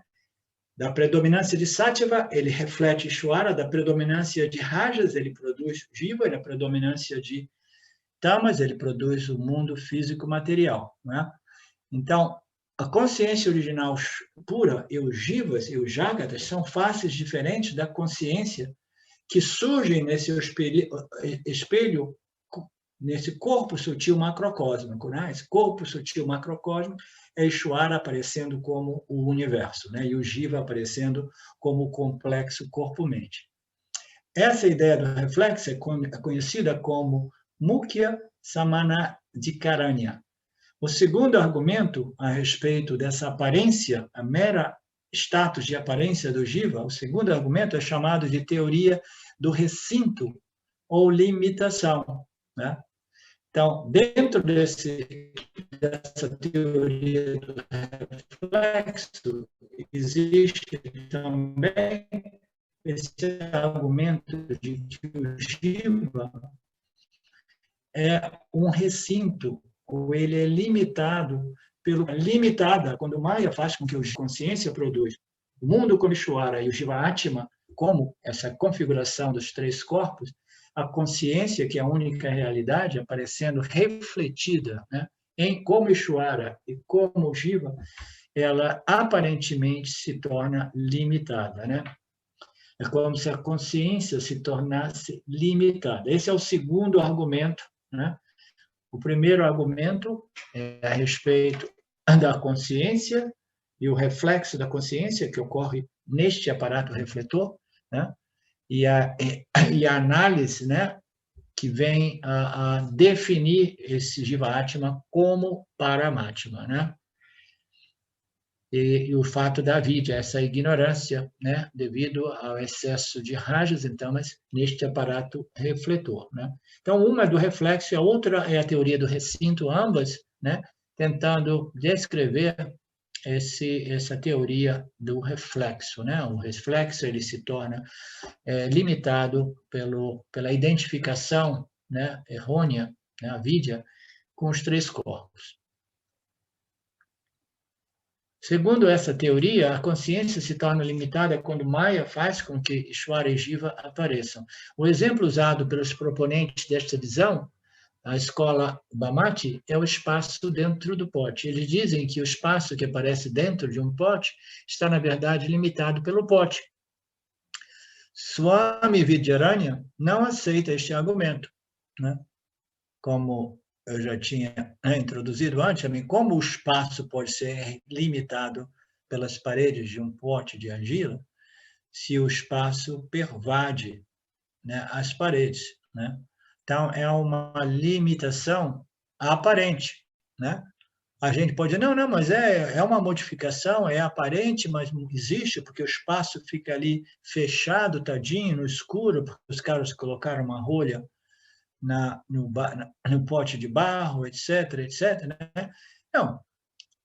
No mundo da aparência, você pode até imaginar que o espaço ficou escuro, isso e aquilo, mas o espaço não é sujeito a essas considerações, né, de cores. O espaço, em sua capacidade, ele simplesmente acomoda todos os outros elementos, todas as configurações do universo. Então, ele permanece ilimitadamente, né, livre das paredes desse pote de barro. Então, essa é a visão de Vidyaranya, é a visão que eu também gosto de apresentar. A teoria de... Onde é que eu estou? O exemplo é que o pote se tornaria limitado, o espaço dentro do pote. Vidyaranya não aceita este argumento. Ele diz que se é verdade que a consciência se torna um indivíduo limitado, o jiva, se é verdade, mesmo um pote que é pervadido pela consciência se torna um jiva, né? Se a consciência se torna um indivíduo, no caso, quando ela pervade o complexo corpo-mente e ela se sente aparentemente limitada por esse complexo corpo-mente, e ela permeia e pervade até mesmo um pote, né, que é pervadido pela consciência, se tornaria um jiva, mas um pote não é um jiva, né? O jiva ele não é limitado pelo pote, ele não é limitado pelo corpo-mente.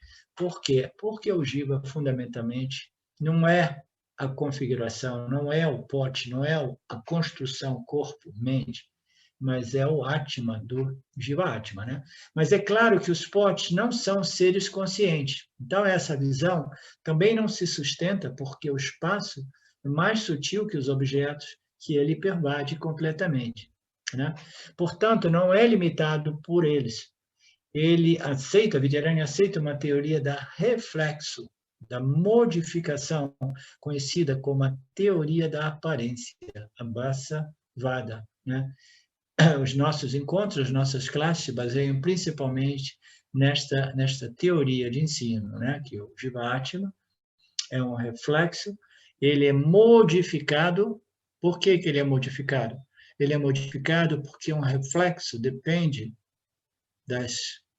dos atributos, das qualidades, das propriedades do aparato refletor, do espelho refletor. Então, ele aparece modificado ou colorido pelos atributos desse aparato refletor, né? Mas, à medida que nós avançamos nesse estudo Vedanta, a gente compreende que essas modificações elas pertencem não à natureza real do Jiva-Atma, mas pertencem à natureza secundária do Jiva-Atma. Pertencem ao quê? Ao ego, ao intelecto, à mente, aquilo que é sujeito à consciência. Ele aceita a teoria da reflexão, que é uma modificação que produz uma aparência, né? A aparência, o reflexo, a Basavada. A teoria de Vivarana diz que o reflexo é real, que a reflexão é real e idêntica à consciência. Ele diz, este reflexo é idêntico à consciência original. Esse Jiva-Atma, a consciência refletida, é idêntica à consciência original. Mas a teoria da aparência diz que esse reflexo é na aparência, ou é aparentemente real. Então, esses ensinos dizem que o Jiva é o reflexo, e a natureza do Jiva-Atma é Paramatma. A consciência refletida é a consciência original. Os raios solares, uma vez refletidos no aparato refletor, fundamentalmente são raios solares idênticos aos raios solares originais antes deste reflexo. Como nós vimos, o Jiva-Atma é uma mistura desses raios solares originais, mais o reflexo que ocorre neste aparato refletor, o corpo sutil, mas fundamentalmente o Jiva-Atma é raios de consciência, luz da consciência, né? Mas aí dentro desses ensinos, né, de Shankara, de Vidyaranya, né, esses ensinos que nós estudamos, ele diz que essa teoria da reflexão existe, é a Basavada, que diz que é real a identidade de Paramatma, Jiva-Atma é Paramatma, mas essa teoria da aparência diz que essa reflexão, esse reflexo, é uma mera aparência, né? é simplesmente aparentemente real, é uma miragem, né? Então, a gente utiliza todas essas construções de ensino para compreender o reflexo e, no final das contas, a gente, né, para recebermos o nosso certificado de Yanni, no final, a gente tem que saber e aceitar o fato que tudo isso é uma mera aparência, né? Tudo isso é mítia, uma mera aparência, né? Então, o Vidyaranya, ele diz que o reflexo, essa teoria, diz que o reflexo é real, é idêntico à consciência original, mas essa teoria da aparência também diz que esse reflexo é uma mera aparência, é irreal ou aparentemente real. A teoria do reflexo, da reflexão pura, do reflexo da pura consciência, diz que o jiva e a consciência são idênticos, mas a teoria da aparência, por outro lado, cancela essa identidade, dizendo que o jiva atma é uma mera aparência não real. Então, é aí que, quando nós dizemos, entendeu? Que o autoconhecimento é quando o jiva atma ele reconhece a sua real natureza como Paramatma e ele compreende a irrealidade do jiva atma, entendeu? Ele simplesmente se cancela, é um shift de identidade na medida que a minha identidade real é Paramatma, é a consciência original, e este reflexo é simplesmente um truque produzido por Maya, por avidya. É tão bom quanto iniciados nos dizem, né? Então, essa teoria do reflexo puro diz que o jiva e a consciência são idênticos, mas, ao mesmo tempo, ele diz que é uma mera aparência, porque a teoria da aparência está junto com isso. Diz que ambos parecem ser idênticos. Esse parecer é chamado de subinflação. Subinflação é quando você resolve o quê? Você resolve a cobra na corda. A cobra parecia idêntica à corda, a corda parecia idêntica à cobra, e a cobra idêntica. Quando você faz uma análise mais profunda, você cancela a cobra, entendeu? E vê a cobra como uma mera aparência. Você cancela o reflexo da sua imagem no espelho refletor e assume a sua imagem real ali de fronte, né? Davante, em fronte do aparelho, do espelho refletor, né? Você não confunde o refletido com o original, muito embora o refletido seja similar, idêntico, entendeu? Mas ainda assim, ele não é como reflexo a consciência original. Mas, na medida que ele compreende que o Jiva Atma é uma mera aparência, ele assume que uma aparência ela existe somente, né, devido ao absoluto, à realidade absoluta. A aparência só pode aparecer, surgir sobreposta naquilo que é absoluto. Uma imagem no espelho só pode ser sobreposta, entendeu? Se a imagem real do Rafael estiver em frente ao espelho. Então, se eu chego, vejo uma imagem de Rafael numa dessas casas de espelhos, onde produzem diversas imagens, qual é a minha conclusão? Assim, putz, o Rafael real está aqui, né? Por quê? Porque uma imagem, um reflexo, ele é prova da existência da realidade física e material do Rafael, por exemplo, né? Então, é desse modo que o Jiva desaparece para aparecer como a consciência original. A consciência refletida assume a sua realidade, muito embora no plano do fenômeno, né, das aparências, das interações com o mundo, esta cobra permanece, né? Este Jiva Atma permanece. Essa sobreposição do complexo corpo-mente no ser permanece como o agente que interage, experimenta e que conhece esse campo das aparências, né? Mithya, essa ordem de realidade que não é real, mas aparentemente real. Mas a teoria da aparência diz que ambos parecem ser idênticos. Esse parecer é chamado de subinflação. A corda parece ser uma cobra. A cobra é negada na corda quando o fato de se perceber a cobra é neutralizado pelo conhecimento da corda. Isso significa que uma explicação para um fenômeno específico não faz mais sentido quando outra explicação diferente fizer um sentido maior. né? Quando a gente compreende, né, que este reflexo é tal qual uma cobra projetada numa corda, né? Então, esse sentido maior, né, ele resolve, né, a problemática de todos esses fenômenos que ocorrem dentro de Mithya, uma vez que Mithya é visto como uma mera aparência, né?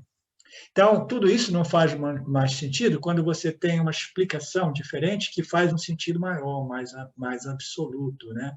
Agora você sabe que o Jiva-Atma é uma mera aparência, né? Mas, de novo, né, é mais difícil a gente negar o Jiva-Atma através desse ensinamento do Jiva-Atma como irreal, como Mithya, como uma mera aparência. É mais fácil você negar e reivindicar, assumir a sua identidade como Paramatma, entendeu? Sem fazer uma análise minuciosa desses fenômenos, né, e do relacionamento entre consciência original, consciência refletida e o aparato refletor, Ishvara, né, no campo macrocosmo. Todas essas análises, elas são todas dentro do âmbito de Mithya, ok? No final das contas, a gente precisa chegar no ponto culminante do Vedanta, alguns dos Upanishads, né, como Mandukya, ele diz, agora é o momento de esquecer tudo aquilo que você estudou, analisou, contemplou, e assumir o fato de que tudo isso é tão bom quanto inexistente, né? Alguém me mandou uma sugestão de fazermos o Mandukya quando nós terminarmos esse texto, que não deve demorar muito mais, e a gente entraria no campo ainda mais, né, absoluto, no qual Mithya é descartado como uma mera aparência.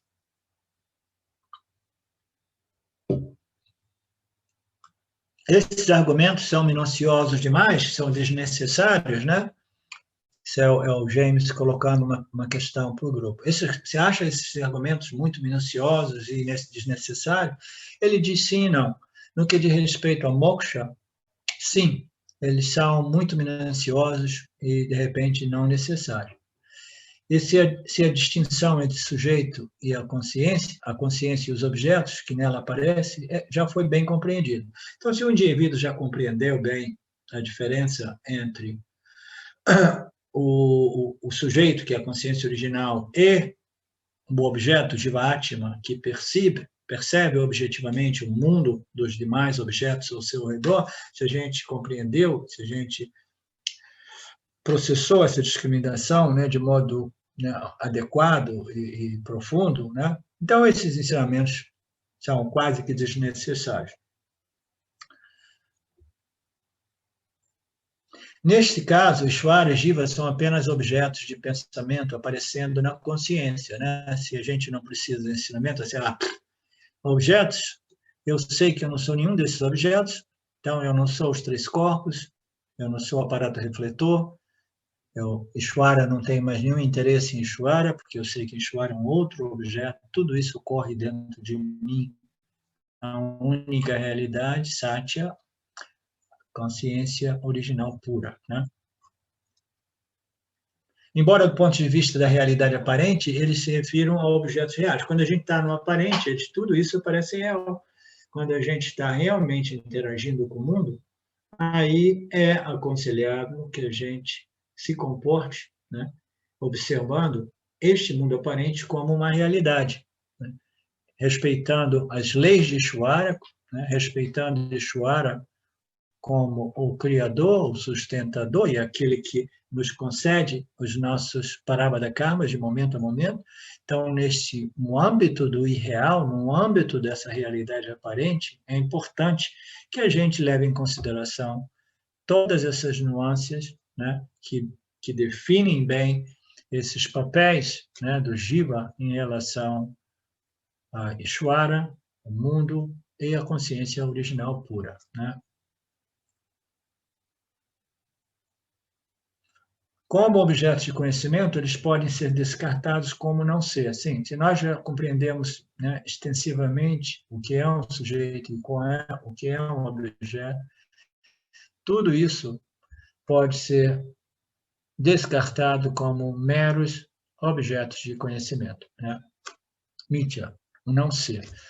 Mas não devem ser descartados simplesmente se a distinção entre consciência e os objetos ainda for confusa. Se ela for ainda confusa, a gente tem que permanecer fazendo esse trabalho para compreendermos melhor e melhor a dinâmica de Mithya e o modo qual a consciência original, misturada com a consciência refletida, entendeu? Ela produz esse mundo, né, chamado Ishvara, manifesto como a totalidade, e os jivas, né, que percebem esse mundo chamado Ishvara. Então, se essa nossa discriminação não for muito clara, é aconselhável que a gente continue a contemplar esses ensinamentos, né? Como objetos de conhecimento. Eles podem ser descartados como não sermos, mas melhor não descartá-los se a distinção entre sujeito e objeto, consciência pura e os objetos, consciência pura, consciência refletida, corpo sutil, os 3 corpos, se essas distinções não forem ainda claras, é melhor não descartar tudo isso como não ser, né? Aí o James ele continua dizendo que porque os yogis, indivíduos orientados para a experiência, eles podem realizar sua natureza como consciência, identificando o pensamento eu sou consciência, né? Até mesmo o yogi, ele pode se identificar na consciência como consciência se ele tiver as ferramentas, né? Os conhecimentos mínimos que o permitam, né? De discriminar o ser do não ser, né? E, naturalmente, um estado de nirvikalpa samadhi não é o ser porque ele é sujeito a modificações e a presença e a ausência, ele vem e vai, né?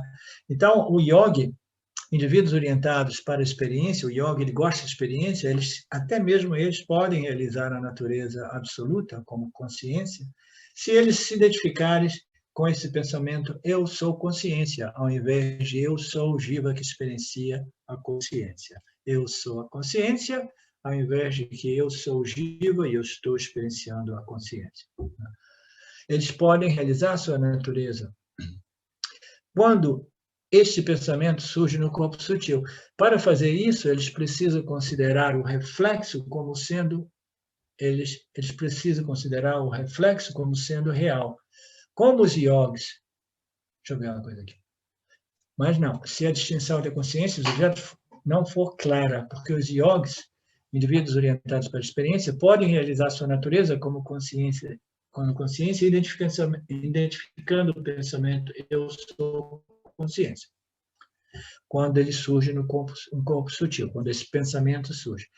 Para fazer isso, eles precisam considerar o reflexo como sendo real.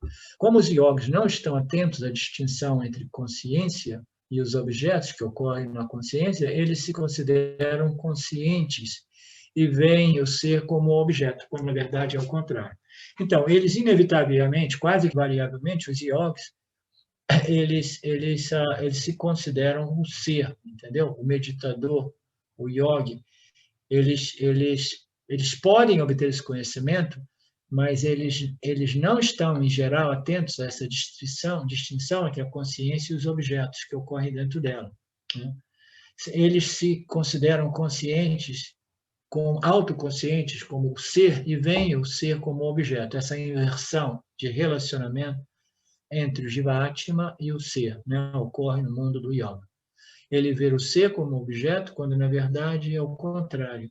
O ser é o sujeito e ele, o meditador, o buscador, é o objeto. No entanto, é muito raro encontrar um yogi que se torne um discriminador, um inquiridor, né? Já que eles aceitam a realidade dos jivas, eles imaginam que o meditador seja real, né? E seja o sujeito. Já que aceitam que o jiva é real e concebem moksha como uma experiência de samadhi. Portanto, a ideia de Vidyaranya, de Vivarana, é útil para todas as pessoas que ainda não compreenderam muito bem a distinção. Todas essas análises, em geral, são válidas e importantes para a grande maioria de nós, tá? Muito embora a tentação de dizer, não, tudo isso é um não ser, tudo isso é mithya, tudo isso é um objeto, né? aquele atalho espiritual que uma vez nós estejamos devidamente qualificados, ele resolve o problema uma vez por todas, entendeu? Não, tudo isso é mítia, tudo isso é um objeto que ocorre dentro da minha real natureza, que não é o intelecto, mas é a consciência pura, né? Nesse ponto, o intelecto até mesmo é capaz de rejeitar a realidade que, em geral, né, é atribuída a esse reflexo. O reflexo ele é visto como uma mera aparência, e aí o reflexo assume a sua natureza original como consciência. Então, é por aí. O último parágrafo, porque essas passagens aqui são cansadas, me cansam, esse tipo de texto me cansa muito.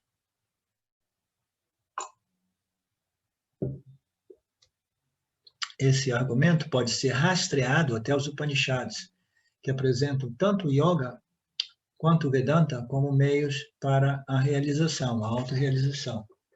Esses argumentos originam-se na relação incestuosa entre a consciência pura, original, livre de ação e modificação, aquela que não é uma entidade experienciadora, e as ações geradas dentro do âmbito, as ações aparentes, né, o dinamismo aparente, né, esse universo aparente que surge dentro do âmbito da consciência, né?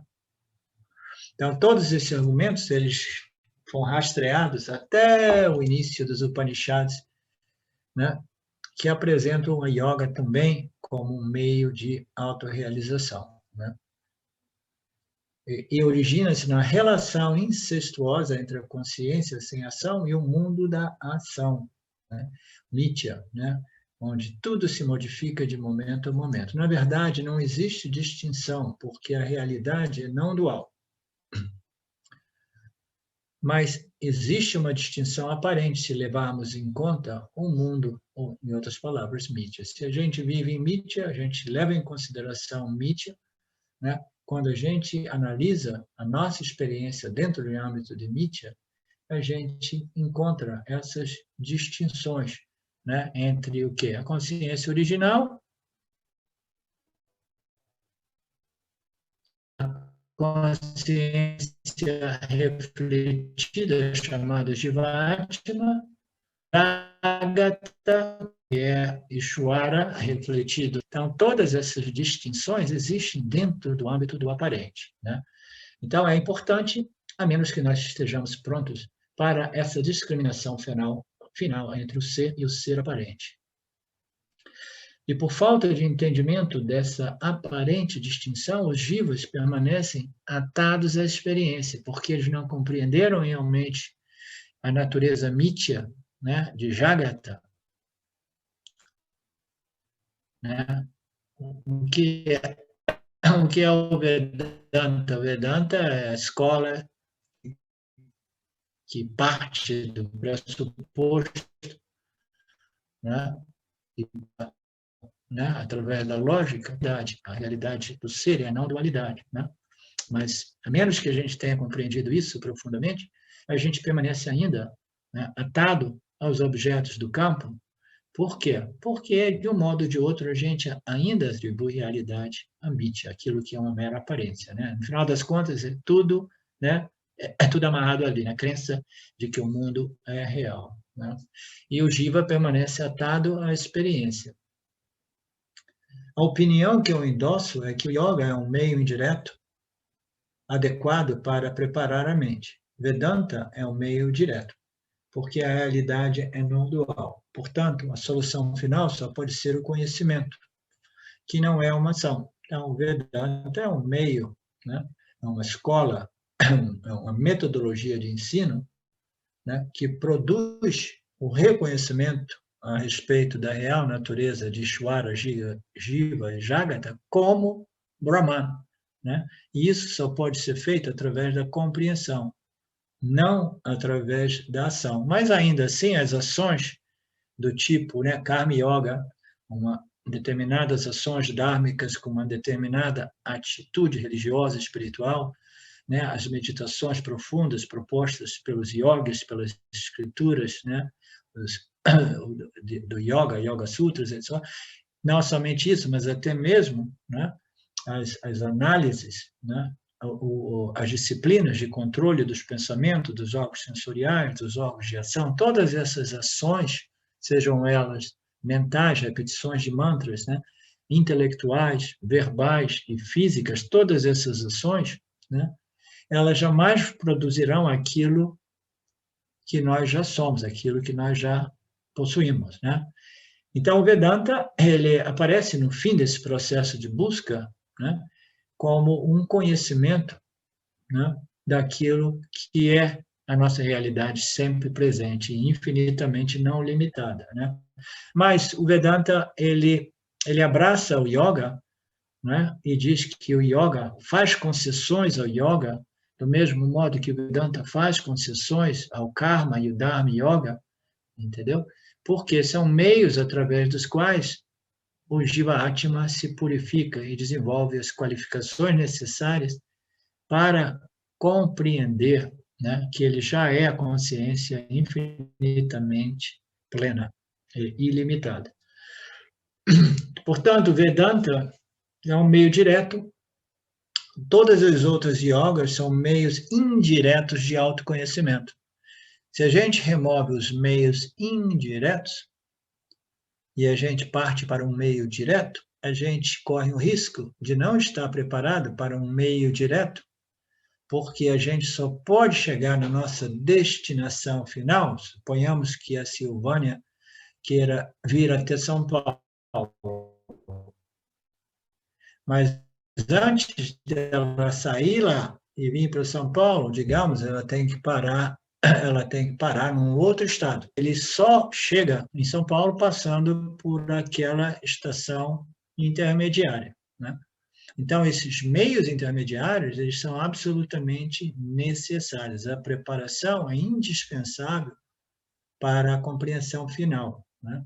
Então, a gente diz que o Jnana Yoga do Vedanta é impossível sem as yogas de preparação, né?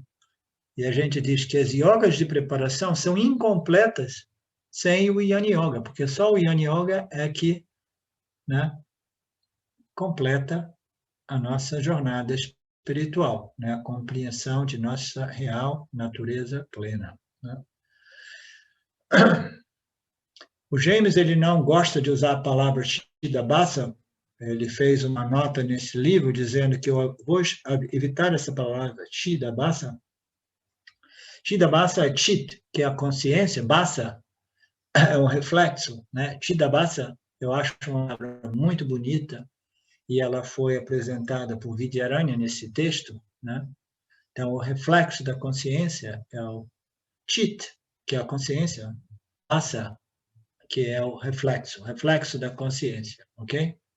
Então, o James, para evitar confusão, ele evitou essa expressão. Ele diz aqui que eu mencionei acima que eu não uso a palavra Chidabhasa para me referir ao Jiva, porque eu defino o Jiva como consciência mais o corpo sutil, ou as 5 bainhas, para simplificar a terminologia e alinhá-la com a maneira qual o James ensina o Vedanta, né? Como você já deve ter ouvido dizer, a minha abordagem é um pouco menos simplificada e eu costumo apresentar essa distinção clara entre o corpo sutil e o Jiva-Atma, entendeu? Aqui o James diz, eu defino o Jiva como consciência mais o corpo sutil. Na verdade, se a gente quiser colocar o Jiva como uma soma de fatores, é a consciência original mais o corpo sutil, mais o reflexo que ocorre no âmbito do corpo sutil, né? Mas, para simplificar, o James frequentemente diz que o Jiva é o corpo sutil, consciência pura é consciência pura. No momento que ela se soma ao corpo sutil, ela se torna um Jiva. São simplificações para apresentar os ensinamentos para a maioria das pessoas, né? Mas isso não quer dizer que Chidabhasa, usado quase que exclusivamente por Vidyaranya Swami, não seja uma excelente palavra reveladora. Eu acho uma coisa incrível essa terminologia de Chidabhasa, né? porque ela dá margem a outras expressões como Sadabhasa, né? Você sabe que a consciência original é Satchitananda. Chit, consciência, Sat, existência, né? Então, o aspecto consciência de Brahman, refletido, né? Refletido num corpo sutil, produz o quê? Produz a consciência refletida. Mas na ausência de um corpo sutil, a existência de Brahman, Sat, ela ainda assim ela se reflete nos objetos inertes, produzindo o quê? Um objeto não senciente, um objeto carente de consciência refletida. Mas ainda assim ele reflete o quê? Sat, a existência de Brahman. Chittabhasa, Sattabhasa, é a existência de Brahman refletida num objeto inerte e a existência de Brahman, a consciência de Brahman refletida num objeto senciente, o Jiva Atma. Então é isso. Om Purnamada Purnamidam Purnamudachyate Purnasya Purnamadaya Purnameva Vashishyate. Om Shanti Shanti Shanti. Obrigado, Lord. Obrigado, Swami Vidyaranya. Obrigado a vocês. A gente se vê aí muito brevemente, ok? Então, permaneço sempre à disposição de vocês. Olá, queria trazer aqui para vocês o quanto eu tenho me beneficiado dos ensinamentos do Vedanta. Esses ensinamentos do Vedanta, eles mudaram a minha vida, o meu estilo de vida, né? A partir de uma compreensão sobre Jagata, o mundo, sobre essa pura inteligência, Ishvara, sobre o Jiva, né? A mente, o funcionamento, sobre a aplicação do Karma Yoga diariamente na vida, o quanto isso beneficia a purificação da mente, né? Para poder daí acessar aquilo que é mais valioso. Aliás, eu diria sem valor estimável, inestimável, né? Uma riqueza profunda, que é a compreensão sobre os ensinamentos de Satya, a consciência, a existência ilimitada que sou. Bom, eu sou uma aluna de Vedanta, desse grupo, Vedanta Brasil, que iniciei a jornada, estou no começo da jornada, mas essa jornada seria impossível sem o apoio diário de um professor qualificado, o professor Arlindo Nagar, nosso professor, que dedica a sua vida, que dedica as batidas do seu coração exclusivamente para o ensino do Vedanta. Ele gosta de usar a frase, o coração que se doa recebe. Então ele é esse coração que doa. E aí a minha pergunta e o meu convite é: e você? Tem se beneficiado também dos ensinamentos, da compreensão, da clareza desses ensinamentos que são trazidos para nós? Sim? Se sim, o coração que doa recebe. Então o convite é: se você se beneficia, você pode também fazer uma doação. Essa doação, ela é necessária, apropriada, para a manutenção, né, desse ensinamento vivo diariamente para nós.